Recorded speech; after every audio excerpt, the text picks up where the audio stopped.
kulanti wacan oo wanaagsan daawadayaal meel walba caalamka joogtaan ku soo dhawaada barnaamijka dhacdooyinka caalamka. barnaamijkana waxa idin la socodsiin aniga Cali Xildoon. qodobada maanta aan ku soo qaadan doono kuwooda ugu waaweyn waxa kamid ah madaxweynaha dalka Turkiga Rajab Tayyip Erdogan oo mar kale ka badbaaday isku day afgambi. dawladda Itoobiya waxa ay eedayn u jeedisay dawladaha Masar iyo Suudaan kadib markii ay fashil ku soo dhamaadeen wada hadaladii biyo xireenka. madaxweynaha Russia Vladimir Putin waxa uu saxiixay sharci u ogolaanaya inuu xilka sii hayo tan iyo sanadka 2036. markab ay lahaayeen sirdoonka Iran waxa lagu gubay badda cas.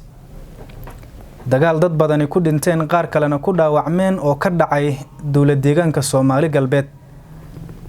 qaybaha dambe barnaamijkeena dhacdooyinka caalamkana waxaad ku daawan doontaan wadanka Philippines wiil dhalinyaro oo u geeriyooday jimicsi ay ku qasbeen booliiska wadankaasi kadib markii uu ku xadgudbay shuruucda COVID-19. qodobadaas iyo kuwa kale ayaad ku daawan doontaan ku soo dhawaada barnaamijka dhacdooyinka caalamka.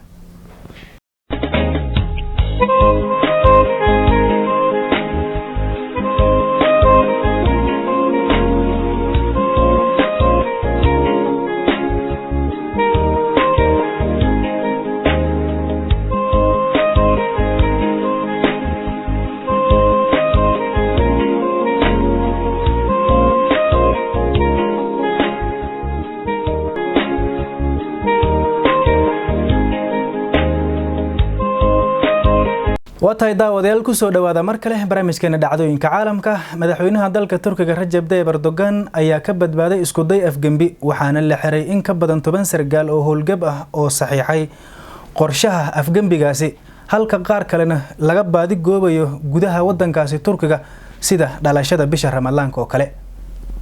dadka la qabtay waxa ay ka mid yihiin 104 saraakiil sarsare oo howlgab ah oo saxiixay warqad furan oo ay uga digayaan ka bixitaanka heshiiska caalamiga ah ee loo adeegsado maamulka bariga Bosphorus ee istiraatiijiga ah. marinkan oo ay aad u isticmaalaan maraakiibta waa goobta kaliya ee biyaha ah ee badda madow iyo badda Mediterranean-ka isku xirta. kanaalka la qorsheeyay in la dhiso ayaa noqon doona marin kale oo muhiim u ah wadanka Turkiga. 10 qof ee hore uga tirsanaa ciidamada wadanka Turkiga waxa lagu eedeeyay in ay ogolaadeen in ay dambi ka galaan ammaanka qaranka iyo habka kala sareynta dastuurka wadanka Turkiga. arintaasi waxay ka dhigaysaa in ay ku dambi yihiin xubno badan oo militariga ka tirsan oo loo maxkamadeynayo isku daygii afgambigii dhicisoobay ee 2016 ka dhacay Turkiga kaasoo ka dhan ahaa madaxweyne Erdogan. ku sugnaada halka aad joogtaan. dalkan waxa uu muujiyay sida uu uga adkaaday qof kasta oo ku jiray kooxdii waday inqilaabkii 15 July ee sanadkii 2016. waa taqaan halka aad mudan tahay waxa sidaas sheegay afayeenka madaxtooyada wadanka Turkiga isaga oo careysan mar uu ka jawaabayay warqad ay soo saareen saraakiishan howlgabka ah. qaar ka mid ah siyaasiyiinta mucaaradka ee wadanka Turkiga waxa ay dawladda ku eedeeyeen in ay ka buuxdo saameyn ay ku yeelatay cabsidii afgambiga. bishii la soo dhaafay dawladdu waxa ay meel marisay qorshayaalka kanaalka Istanbul kaasoo dhirirkiisu gaari doono ku dhawaad 45 kilomitir. waxa uuna mari doonaa waqooyiga ilaa koonfurta Istanbul oo galbeedka ayuu ka xigi doonaa marinka Bosphorus. admiraalada howlgabka noqday waxay cabsi ka muujiyeen in arintaasi ay waxyeelayso heshiiskii Mantrag ee 1936 kaasoo Turkigu gacanta u geliyay in uu maamulo marinka Bosphorus uuna xadido maraakiibta ganacsiga iyo kuwa ciidamada.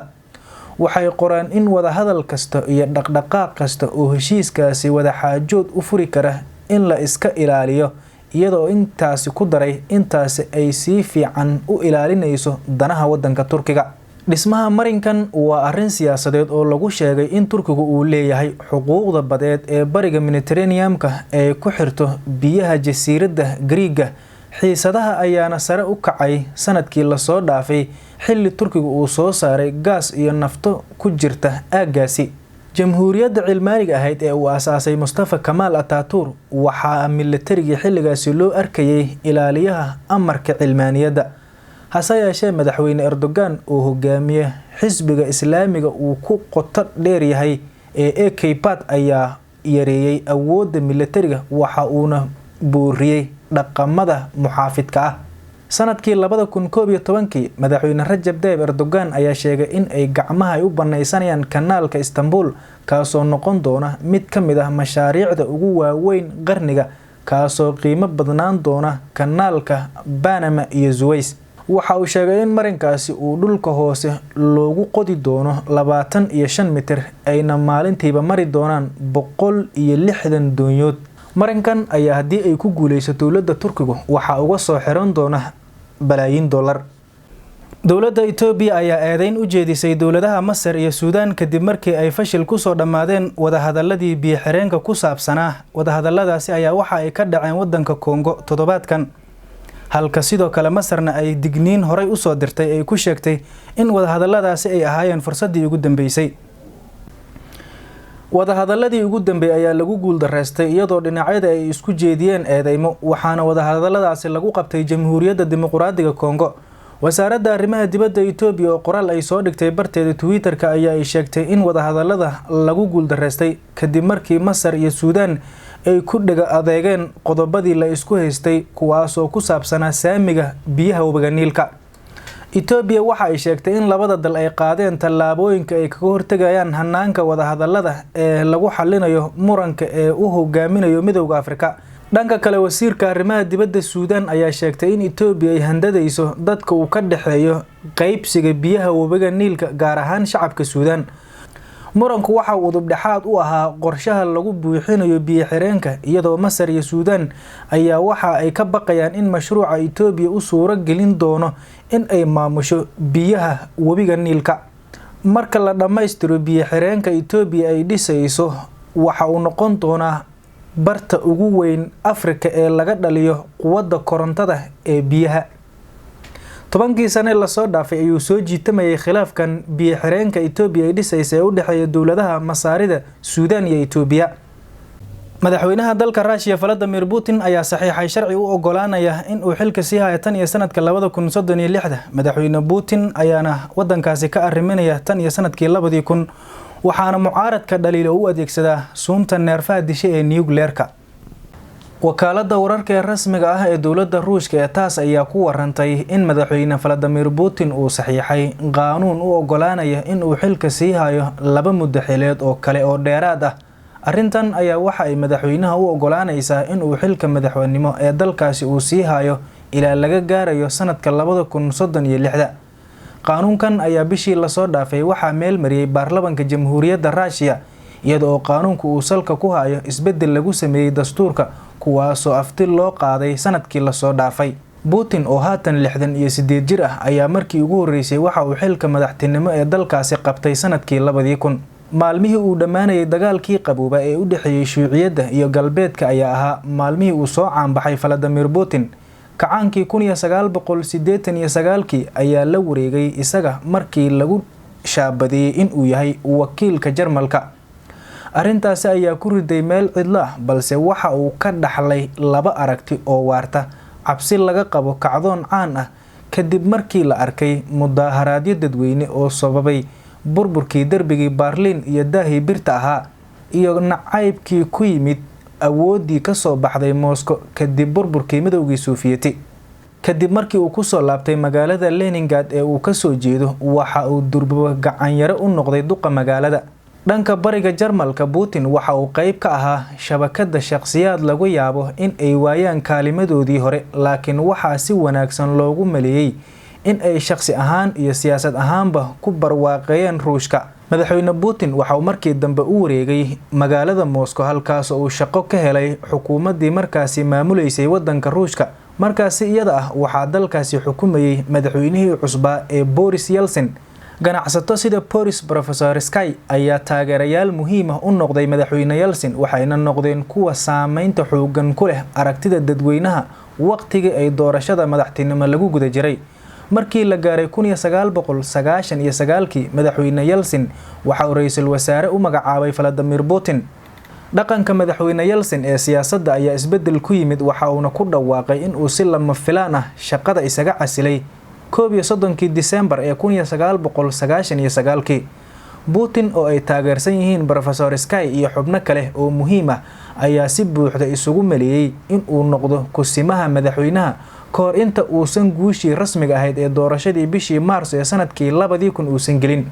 dadkii taageersanaa markaasi iyada ah waxay u arkayeen mid ka talin doona danahooda, balse 3 bilood gudahood madaxweyne Putin waxa uu kula wareegay awoodii warbaahinta. warbaahinno badan oo uu ka mid yahay telefishinka dawladda ee NTV ayaana albaabada loo laabay. la wareegidda xukunka warbaahinta waxay madaxweynaha cusub ee Vladimir Putin u lahayd faa'iidooyinka laba geesoodka ah in meesha laga saaro dhaleeceeyaasha awoodda leh, saameynta ay leeyihiin iyo qaabaynta sheekada. laga bilaabo dagaalka Chechnya ilaa weerarkii argagixisada ee Moscow. waxay sidoo kale kor u qaaday qiimeynta madaxweynenimada. waxa ay saadaalisay muuqaal awood badan oo ku saabsan Ruushka cusub iyo hogaamiyaasha, waxayna gacanta ka geysatay qeexidda cadaawadayaasha cusub ee dawladda. xilligaas wixii ka dambeeyay dadka degan gobolka Ruushka waxay kaliya daawanayeen waxa Putin uu doonayo in uu ku maamulo wadanka Ruushka. ku dhawaad 3,000 oo warbaahin oo ku yaala gudaha wadanka Ruushka waxay ka fogaadeen wararka gebi ahaanba, iyo haddii warbixin kasta oo siyaasadeed dhacdo lama baahiyo ilaa dawladda ay si buuxda u sharciyeyso. Vladimir Vladimirovich Putin waxa uu si tartiib ah ula wareegay 83 gobol ee wadanka Ruushka, isagoo u magacaabay siyaasiyiin amni ah in ay goboladaasi ka noqdaan gudoomiyaal. waxa uu meesha ka saaray doorashadii gobolada ee barasaabyada sanadkii 2004. waxa uuna la yimid liiska ay ku qoran yihiin 3 musharax oo baarlamaanka gobolka ah si ay u doortaan gudoomiye ku-xigeenno. inkastoo dadka dhaleeceeya madaxweyne Putin ay ku eedeeyeen in uu meesha ka saarayo dimuqraadiyadda, haddana istiraatiijiyadiisu waxay ka shaqeysay gobolada qaar sida gobolka Chechnya. doorashadii ka dhici jirtay gobolada waxyar kadib bay soo noqotay sanadkii 2012 kadib mudaharaadyo dimuqraadiyadda lagu dalbanayay, laakiin bishii Abriil ee sanadkii 2013 kontaroolka tooska ah ee Vladimir Putin ayaa dib loo soo celiyay iyada oo la soo saarayo sharciyo xadidan oo cusub. mudaharaadyo tiro badan oo isdaba joog ah ayaa ka dhacay magaalada Moscow ee xarunta wadanka Ruushka iyo meelo kale oo ka tirsan Ruushka laga soo bilaabo sanadkii 2011 ilaa sanadkii 2013, kuwaasoo lagu dalbanayay doorashooyin nadiif ah iyo in dib u habayn dimuqraadiyadeed lagu sameeyo siyaasadda wadanka Ruushka. kuwaani waxay ahaayeen mudaharaadyadii ugu ballaarnaa ee Ruushka laga sameeyo tan iyo sanadkii 1990. waxaa sidoo kale jiray gugii Carabta iyo kacdoonno midaysan oo laga sameeyay wadamada dariska la, taasoo dib u soo celisay xasuustii Putin ee 1989. Vladimir Putin waxa uu dibadbaxayaashaasi u arkayay kuwo ay dabada ka riixayaan dawladaha reer galbeedka si loo fashiliyo xukunka Putin. qabashadii Vladimir Putin uu kula wareegay gobolka Crimea ee dalka Ukraine waxa ay Putin u ahayd guul siyaasadeed, waxayna dharbaaxa ku noqotay dalalkii reer galbeedka ee u miciyalisanayay siyaasadda Ruushka. Ruushka waxa uu muujiyay in uu la wareegi karo qaybo ka mid ah dalalka dariska la ah xilli dunida ay indhaha ka daawanaysay ayna ku guul daraysatay in ay wax ka qabato. Vladimir Putin waxa uu maanta haystaa awood ku filan oo uu dalalka reer galbeedka iyo gaashaanbuurta NATO uga adkaan karo. Crimea waxay ahayd duulaankii ugu weynaa ee Ruushku qaado waayahan, balse ma aysan noqonin mid lagu takooro. tan iyo markii Vladimir Putin uu xilka qabtay siyaasadda arrimaha dibadda ee Ruushka waxa iska bedelay wax badan. waxa uuna ku sameeyay salbalaarsiga goboladii midowgii Soviyeeti gacan saarka la lahaa sida wadanka Ruushka, Congo iyo meelo kale sida Suudaan iyo dalal kale oo Afrika ka tirsan. Vladimir Putin waxa uu xaqiiqsaday in uu gacanta ku dhigay dal udub dhexaad u ah bariga dhexe, halka sidoo kalena fursad u helay in uu tijaabiyo xeeladda military ee wadanka Ruushka. ma jirto cid saadaalin karta mustaqbalka dunida, balse dadka daraasiya dalkaasi waxay aaminsan yihiin in Putin uu dejin karo qorshe siyaasadeed oo uu kaga adkaan karo galbeedka. marka laga soo tago wadanka Suuriya ee bariga dhexe halbowlaha u ah, Ruushka ayaa saldhigyo kale ku leh wadanka Liibiya, Congo iyo dalal kale, halka uu dhawaan saldhig ka furtay wadanka Suudaan. waatahay daawadayaal, weli waxaad daawanaysaan barnaamijka dhacdooyinka caalamka. iminkana wadanka Turkiga, shirkadda agabka difaaca ee dalka Turkiga loo yaqaan Bayraktar ayaa iminka diyaarinaysa qorshe kale oo cusub oo ay ku soo saarayso dayuuradaha jiilka 5 ee guuxooda ka dheereeya ee aan cidina wadin. shirkadda Bayraktar ee farsamaysa daroonta Turkiga ee loo yaqaan Bayraktar TB2 aan cidina wadin ayaa shaaca ka qaaday in ay tiigsanayso tiknoolajiyad cusub taasoo ah in ay soo saarto dayuuradaha jiilka shanaad ee aan cidina wadin taasoo haddii ay ku guuleysato ay kaalimaha koobaad kaga geli doonto dunida oo ay noqon doonto markii ugu horeysay ee dayuurada jiilka shanaad ee bilaa duuliye ah la soo saaro. gudoomiyaha shirkaddan Bayraktar oo la hadlay telefishinka laga leeyahay Azerbaijan ayaa si weyn u faahfaahiyay doorka uu daroonta Turkigu ku lahaa dagaalkii gobolka Nagorno-Karabakh ee xukuumadda Baku ku soo cushatay 30 sanadood kadib gobolkaasi oo kaga maqnaa Baku gacanta Armenia. waxa uu sheegay in maanta gaadiidka iswada aanu kaliya ku ekaan doonin daroonta balse sidoo kale ay sameynayaan dayuuradaha guuxooda ka dheereeya ee loo yaqaan dayuuradaha jiilka shanaad taangiyo doonyo iyo gaadiid dagaal ee dhanka bariga ka dagaalama kuwaasoo ah bilaa duuliye ama bilaa darawal. Turkiga ayaa sidoo kale dhisaya dayuurada loo yaqaan Bayraktar TB3 taasoo loogu talagalay in ay ka duusho maraakiibta dayuuradaha xambaara waxaana loogu talagalay in loo adeegsado sahanka dhanka badaha ah. tani wixii ka dambeeyay afgambigii fashilmay ee wadanka Turkiga sanadkii 2016 Turkiga ayaa ku tallaabsaday tiknoolajiyada dhanka militariga waxaana ciidamadiisa u tallaabay xuduudda kuwaas oo maanta saldhigyo ku leh wadamada Suuriya, Liibiya iyo Soomaaliya. markab ay leeyihiin sirdoonka Iran ayaa waxaa lagu gubay badda cas xilli uu ka soo sharaacday wadankaasi Yemen. markabkan ayaa waxaa loo aaneynayaa in ay Israa'iil ka dambeysay gubidiisa taas oo ay ku argoosanaysay markab la sheegay in Israa'iil laga gubay toddobaadkii hore. markabkan sirdoonka Iran ay lahaayeen ayaa waxaa la sheegay in ay la kacday miino badeed waxaana soo gaaray khasaare aan weli la shaacin. telefishinka Al-Hadas ayaa baahiyay in Israa'iil ka dambeysay howlgalkaasi oo uu muuqda mid argoosi ah kadib markii Iran lagu eedeeyay qarax lala beegsaday laba markab oo Israa'iil ay lahayd oo ah kuwa shidaalka qaada. sarkaal Mareykan ah oo magaciisa la qariyay ayaa u sheegay wargeyska New York Times in Israa'iil xalay ay ku soo wargeliyeen in ay qarxiyeen markabka sirdoonka Iran ay lahaayeen ee ku sugnaa gacanka badda cas. markabka la qarxiyay ayaa waxa uu dhowr sano ku sugnaa badda cas halkaasi oo uu sheegay in uu soo galbin jiray maraakiibta ganacsiga Iran ee ka gudba gacanka biyoodka badda cas. amniga maraakiibta ganacsi ee maragacanka badda cas ayaa muddooyinkii ugu dambeeyay qalqal ku jiray kadib markii laba markab oo ay leedahay Israa'iil lagu qarxiyay halkaasi waxaana muuqata in Israa'iil ay uga argudanayso markabkeedii hore loo qarxiyay. dagaal ay dad badan ku dhinteen qaar kalena ay ku dhaawacmeen oo u dhaxeeya ciidamada New Booliska iyo kuwa cafarta ayaa ka dhacay bariga gobolka City. wararka qaar ayaa waxa ay sheegayaan in 3 qof ay ku dhinteen halka 5 kale oo dhinacadii dagaalameen ay ku dhaawacmeen. dagaalkan oo geystay khasaare kala duwan ayaa deegaano ku yaala gobolka galbeed ee City waxa uu ku dhex maray ciidamada gaarka ah ee dawlad deegaanka Soomaalida iyo maleeshiyaadka ka tirsan cafarta. sida ay sheegayaan wararka laga helayo dagaalkaasi ayaa waxa ay yimid kadib markii jabhadda ka tirsan maleeshiyaadka cafarta ay weerar ku qaadeen deegaano ku yaala gobolka galbeedka City halkaas oo ay ku sugnaayeen ciidamo ka tirsan kuwa dawladda deegaanka Soomaali galbeed. wararka ayaa waxa intaasi ku darayaan in ilaa 3 ruux ay ku geeriyoodeen halka 5 kalena ay ku dhaawacmeen kuwaas oo dhammaantood dhinacadii dagaalamayay. 3 maalin ka hor ayaa sidan oo kale waxa ay deegaanka ku yaala gobolka galbeed ee City ay ku dagaalameen ciidamada dawladda Soomaali galbeed oo garab siinaya dad shacab ah iyo maleeshiyaadka cafarta. dagaalkan ayaa waxa uu salka ku hayaa deegaano dawladda Soomaali galbeed ay leedahay oo horey TPLF ay u raacisay deegaanka cafarta. madaxweynaha dawlad deegaanka Soomaali galbeed Mustafa Cagjar ayaana dhawaan guddiga doorashooyinka Itoobiya ka diiday in deegaanadaasi loo diiwaan geliyo cafarta. boqortooyada saliidda cabta ee Sacuudi Carabiya ayaa beenisay in ay ku lug lahayd isku dayga afgambi ee dhawaan ka dhacay wadanka Urdun. toddobaadkan horaantiisa ayaana waxaa xabsi guri la geliyay boqor Hamza oo ah walaalka boqorka wadanka Urdun.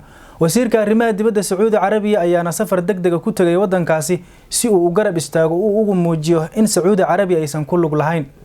dhaxal sugii hore ee boqortooyada wadanka Urdun Amiir Hamza ayaa xabsi guri la geliyay waxaana lagu eedeeyay isku day afgambi oo uu doonay inuu ku afgambiyo boqortooyada.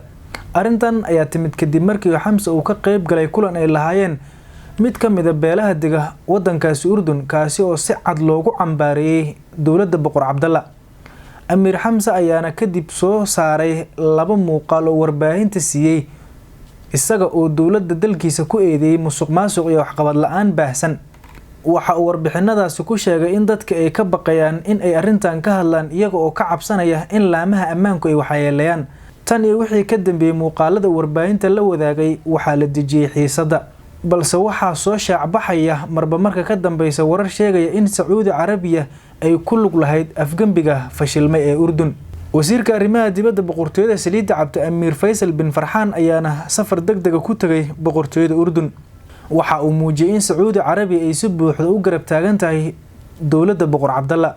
waxaa sidoo kale saraakiisha boqortooyada Saliidda Cabdi ee Sacuudi Carabiya ay gaashaanka u daruureen in wararka sheegaya in Sacuudi Carabiya ay ku lug leedahay afgembigaasi ay yihiin waxba kama jiraan.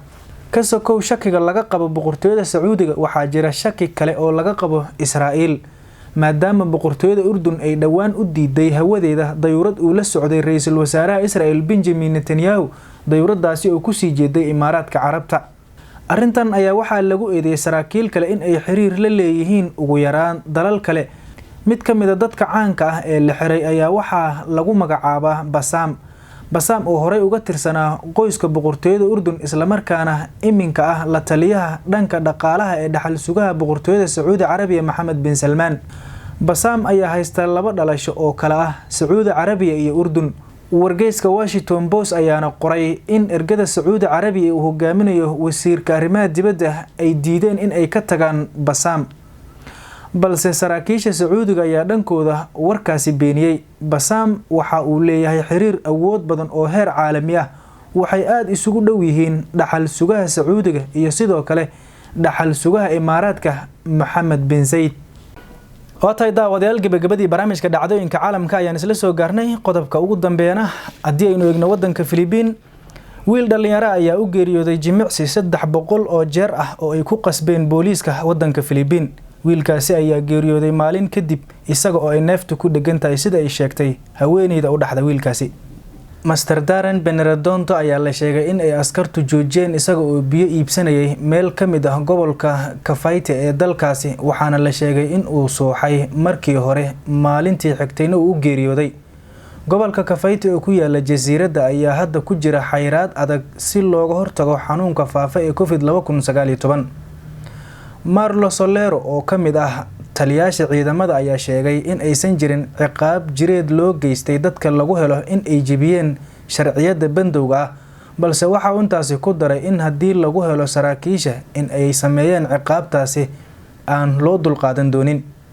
qof ka mid ah ehelada wiilka geeriyay ayaa baraha bulshada ku faafiyay in wiilkay ehelka ahaayeen. waxa uu sheegay in Master Benedetto iyo dadka kale ee lagu helay in ay jebiyeen bandowga loo sheegay in ay sameeyaan 100 jeer oo nooc ka mid ah jimicsiga.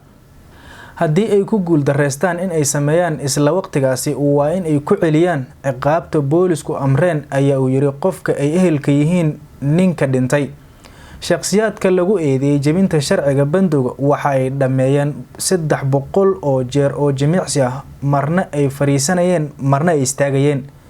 Master Benedetto waxa uu guriga tagay subaxdii Jimcaha isaga oo xanuun dareemaya, ayaa uu yiri walaalkii. marwada Benedetto ayaa u sheegtay warbaahinta maxalliga ee wadankaasi in uu dareemayo dhibaato xoogan oo ka soo wajahday jimicsigii boolisku ku qasbeen kadib markii uu jebiyay sharciyada COVID-19 lagu xakameeyo. maalintii xigtay ayuu dareemay xanuun saa'id ah, neefta ayaana ku istaagtay sida ay sheegtay haweeneyda uu qabay, waxayna dariska ka dalbatay in ay caawiyaan, balse markii dambe waa uu geeriyooday. duqa magaalada oo lagu magacaabo Onifera ayaa sheegay in uu amar ku bixiyay in taliyaasha booliska uu arrintaani baaritaan ku sameeyo si loo xaqiijiyo falkan la sheegay in ay ciidamadu geysteen. Master Fera waxa uu intaasi ku daray in uu la xiriiray qoyska Benedetto. hay-adaha xuquuqda aadanaha ayaana dhawaan ka digay xadgudubyada booliiska Filibiin ee dadka u geystaan kuwaasoo ka dhan ah xuquuqda aadanaha. hogaamiyaha wadankaasi Filibiin oo khudbad jeediyay ayaa isna muwaadiniinta dalkaasi uga digay in ay jebiyaan sharciyada xayiraadda xanuunka COVID-19 ee dalkaasi lagu soo rogay, taasoo muujinaysa in ay boolisku tallaabo qaadi karaan haddii aan loo hoggaansamin amarada dowladda. qodobkaasi ayaa ugu dambeeyay barnaamijkii dhacdooyinka caalamka. barnaamijkana waxaa idin la socodsiin anigoo Cali Xildon, dhanka farsamada iyo kaameradana waxaa iga hagayay wariye Baasha Cumar Ismaaciil. cidii barnaamijkeena uu seegana waxay dib uga daalac karaan baraha bulshada aynu ku leenahay sida Facebook, Twitter, Instagram iyo website-keena kalsantv.com. nooli kulante.